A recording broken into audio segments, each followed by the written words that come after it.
A continuación, Ciencia, Salud y Medio Ambiente, 9º grado.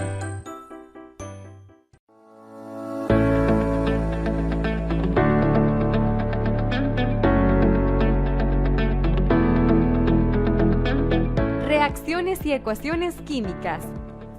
Hola estimados estudiantes, bienvenidos nuevamente a este espacio, a donde aprenderás acerca de los cambios químicos que experimentan las sustancias y las señales que te evidencian que ha ocurrido o no una reacción química. Asimismo, vas a aprender a visualizar los cambios químicos que ocurren en las reacciones mediante las ecuaciones químicas, ya que estos indican inicialmente los reactivos y los productos que se obtienen durante el proceso. Asimismo, aprenderás a predecir cómo se lleva a cabo una reacción química. Un cambio químico es el proceso a donde cambia la naturaleza de las sustancias, ya que existe transformación de la materia, de sustancias iniciales que reaccionan para producir sustancias diferentes con propiedades distintas. Este cambio o transformación de las sustancias se denomina una reacción química. Por ejemplo, la corrosión de una pieza de hierro u otro metal es una sustancia distinta a las originales. O por ejemplo, la ceniza que se crea en una hoguera da productos diferentes a los iniciales, en este caso, la madera. ¿A qué se deben los colores de los fuegos artificiales? Los fuegos artificiales son una tradición que tiene siglos de antigüedad y los espectaculares colores que presentan se deben a un número relativamente pequeño de compuestos que se introducen en las carcasas de los cohetes o se forman durante la combustión. Las partículas de magnesio o aluminio, cuando se queman, producen chispas incandescentes de color blanco, como si de un flash de una cámara fotográfica se tratara. Las partículas de hierro o carbón vegetal, si no alcanzan temperaturas muy elevadas, irradian un color dorado. Los compuestos de estroncio, como el hidróxido o el cloruro, emiten luz roja. Los compuestos de bario, como el cloruro de bario, proporcionan colores verdes. El sodio metal emite una luz de color amarillo anaranjado y el responsable del color azul es el cobre. ¿Qué es la lluvia ácida? Es agua de lluvia formada en presencia de dióxido de azufre, el cual se oxida por el oxígeno dando trióxido de azufre, que origina ácido sulfúrico corrosivo. Corroe los metales y ataca a los monumentos. El mármol es carbonato de calcio, los cuales formando sulfato de calcio soluble en el agua de lluvia.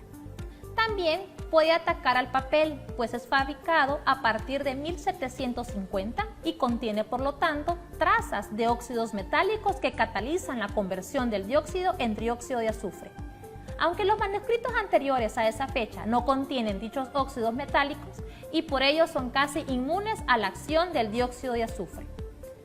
La superficie del mármol puede protegerse con una mezcla de hidróxido de bario y urea, ya que ambas reaccionan entre sí para formar una capa insoluble de carbonato de bario.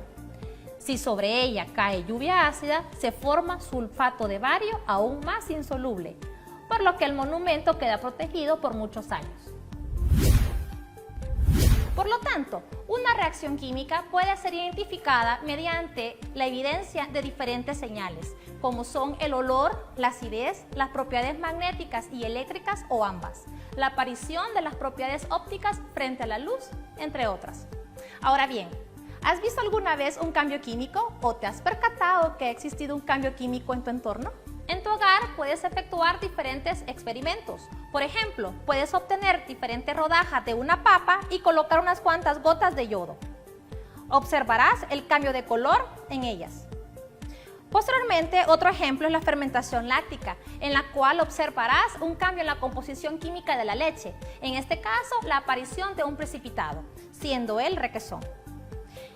Por tercero, en los hogares generalmente nosotros utilizamos una mezcla entre vinagre y bicarbonato de sodio para limpiar los azulejos de un lavamanos, del hogar, del baño.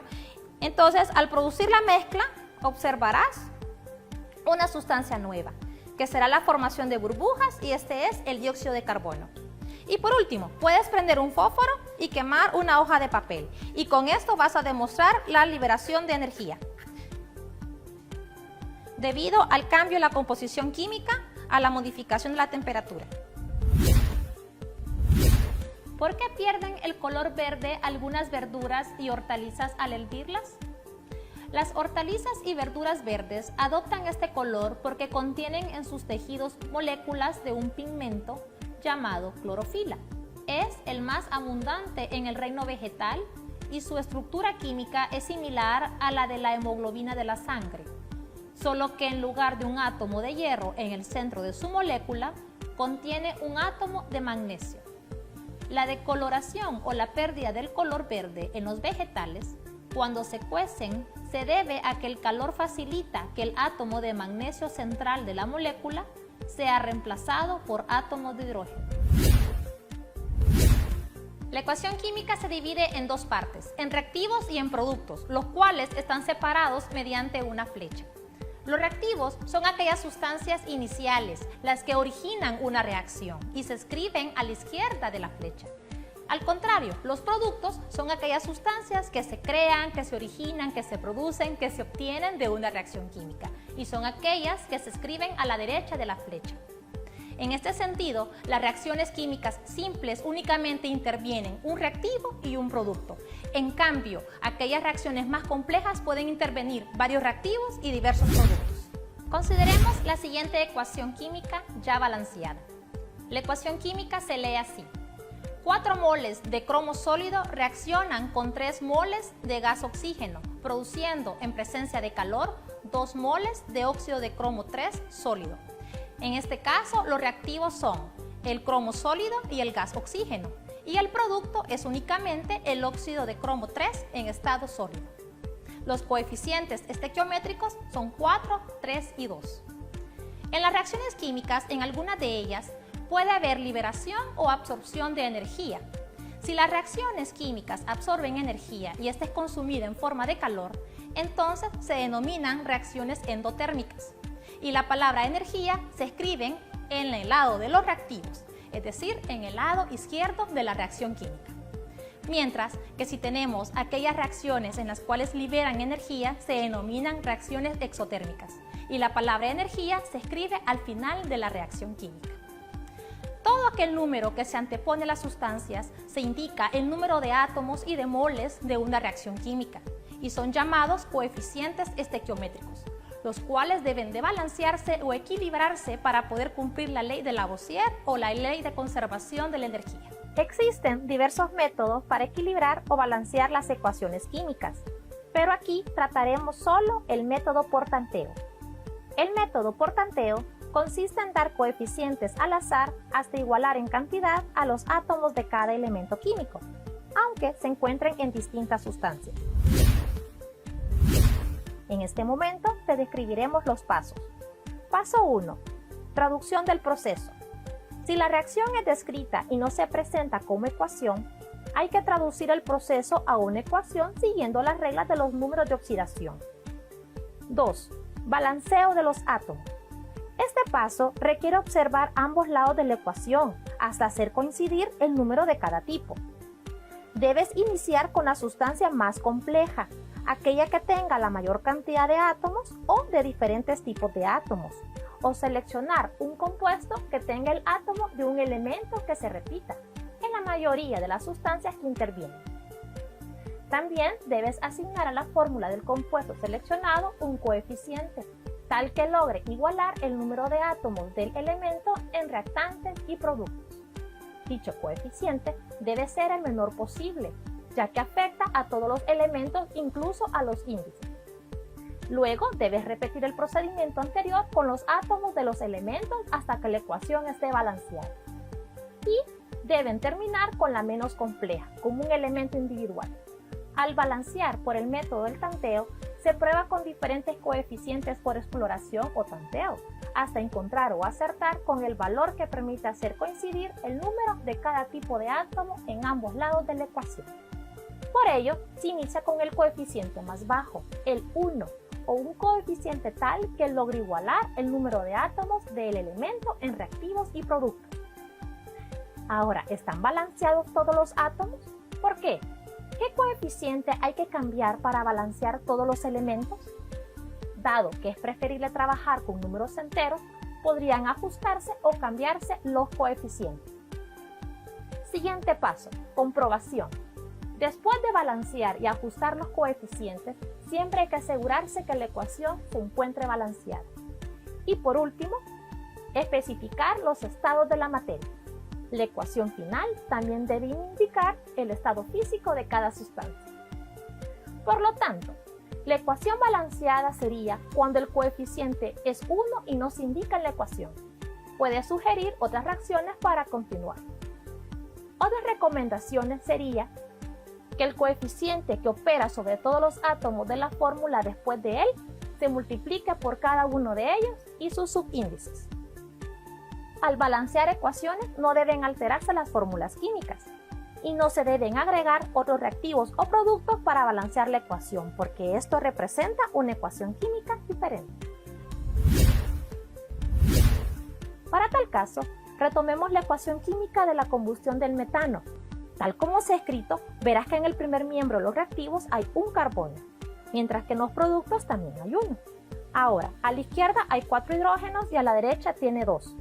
Los reactivos cuentan a 2 oxígenos y en los productos 3.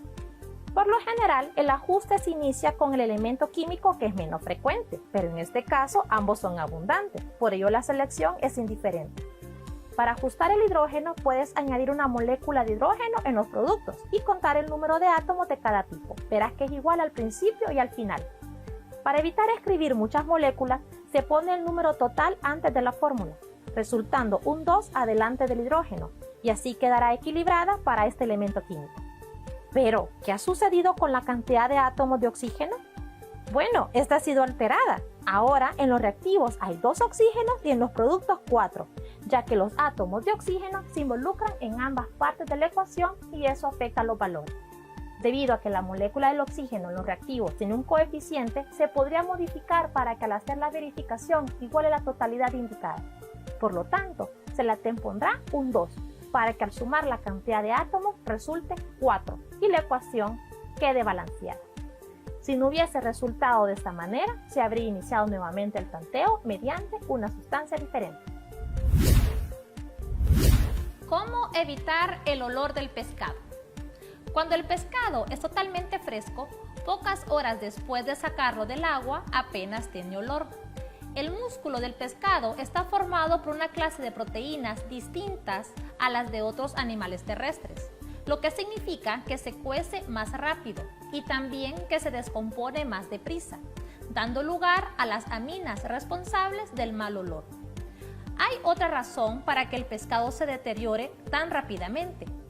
Muchos peces se tragan enteros a sus congéneres más pequeños y tienen enzimas para digerirlos diseñadas para un medio frío, que si se escapasen de su intestino en la manipulación empezarían a trabajar por su propia carne. Por eso conviene destripar pronto al pescado y ponerlo en hielo. Además, el pescado es rico en grasas insaturadas, que se oxidan mucho antes que las saturadas, aportando el mal olor. Todo cambio químico implica una reacción química. Las reacciones químicas las podemos nosotros evidenciar debido a la incorporación o evidencia de diversas señales.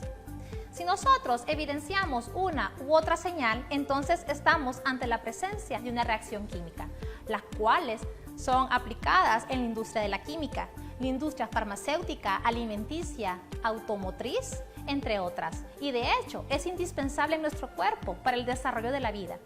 Es importante que las reacciones químicas, al ser representadas mediante una ecuación química, sean escritas de forma correcta, porque si existe un error en su formulación o simbología, los procesos industriales y procesos químicos que llevan a cabo van a dar productos diferentes y un mínimo error sería aquella que ocasionaría dificultades en los materiales obtenidos. Los cambios químicos tienen características distintas de los cambios físicos y estos pueden evidenciarse debido a las características que presentan.